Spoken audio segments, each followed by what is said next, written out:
Hi guys! Good morning! Kakagising ko lang po. At ang una ko pong ginawa ay nagligpit ng higaan ko.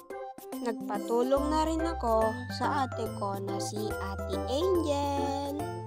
At inilagay ko sa kabilang kwarto ang aking linigpit na pinaghigaan ko.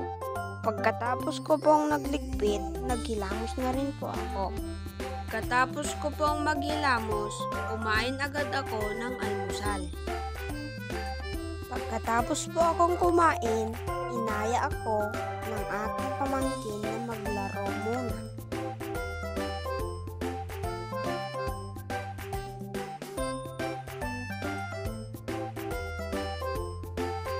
Pumunta naman siya sa aking likod para sumakay.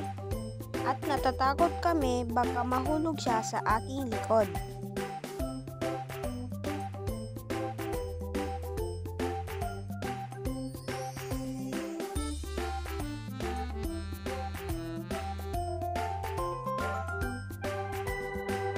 Yun lang po. Salamat sa panonood. Bye-bye!